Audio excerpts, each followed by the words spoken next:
Bonjour tout le monde, j'espère que vous allez bien. On se retrouve avec un temps radieux. Comme l'invité du jour, Alexis, vous le connaissez. Hey, tu m'as éclaté le pied. Arrête.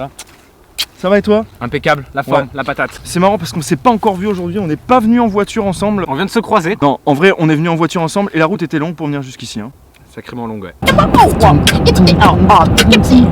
C'était fatigant. Aujourd'hui, on part dans la Creuse et plus précisément en fait à la frontière de la Creuse. On va voir pourquoi on appelle ça la vallée des peintres. C'est riche en histoire, riche en patrimoine, en paysages pittoresques. C'est parti. T'es chaud? Je suis bouillant. Allez, let's go! Go!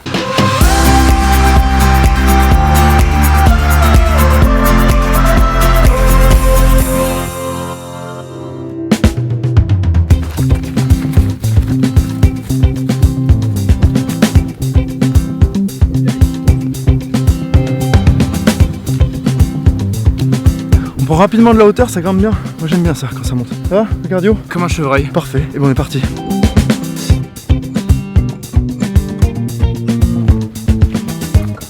Le sentier qu'on emprunte en fait il est balisé, c'est le GRP du Val de la Creuse. Le sentier surplombe la vallée de la Creuse, donc c'est vraiment, on a un joli point de vue tout au long de la marche, avec des points de vue privilégiés par-ci par-là, sur l'éperon rocheux en face avec les ruines de la cité médiévale de Crozant quoi.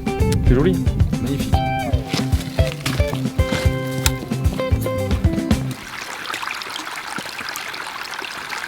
Donc il faut savoir qu'il y a plein d'artistes, de peintres qui sont venus s'installer à Crozant ou qui venaient régulièrement faire des séjours, notamment Armand Guillaumin, dont il y a une statue devant l'église là. Le mec, il faut savoir qu'il a gagné à la loterie française, il est venu s'installer, s'est acheté une baraque à Crozant. Georges Sand aussi, qui est venu s'installer là, qui a fricoté un petit peu avec Chopin dans le coin. De par leurs influences, ils ont ramené plein d'autres artistes, plein de peintres. Il y avait Monet, Pissarro, Manet, Degas, partout où tu regardes, c'est vraiment très beau. Il y a plein de points de vue. Georges Sand écrivait d'ailleurs, le paysage est si riche que le peintre ne sait pas où s'arrêter.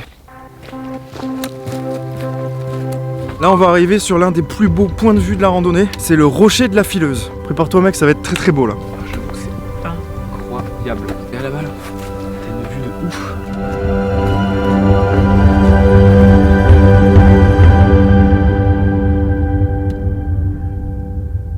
Ici on est au rocher des Fileuses. Je sais pas si t'avais vu sur la carte ici, ça s'appelle le rocher des Fileuses.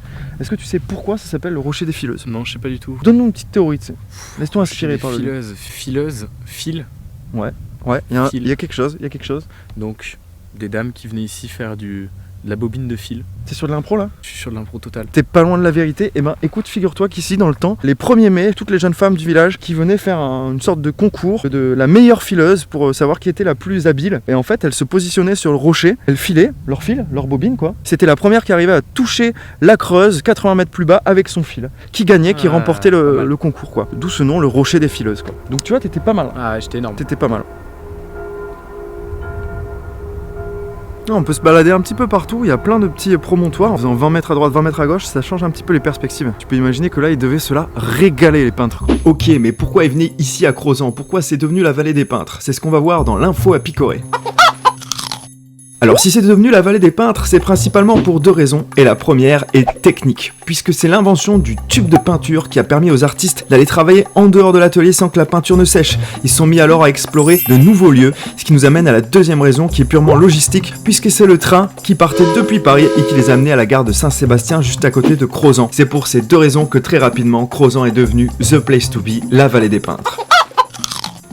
Bon là il y a quand même l'heure qui tourne, on a pris notre temps là au point de vue. On va enclencher le turbo parce qu'on a des bornes à avaler là mec. Pour vous ça va être instantané mais pour nous on se retrouve dans 8 km. A tout de suite.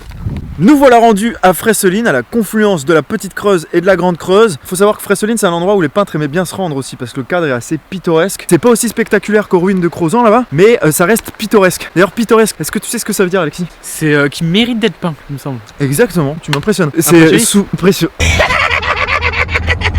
Donc pittoresque, c'est dont la beauté mérite d'être peint. Voilà, ça c'est la définition précise. On apprend des choses, hein. C'est pas mal quand même.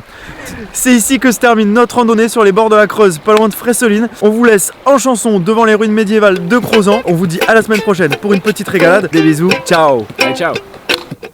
Georges Sand est amoureuse des vallées et de la Creuse.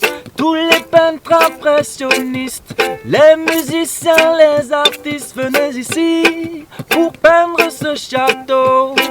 Oh, tous les peintres impressionnistes, il y avait Guillaumin, il y avait des musiciens, il y avait Chopin, il y avait Degas, il y avait Monet, il y avait Manet, il y avait Pissarro. oh.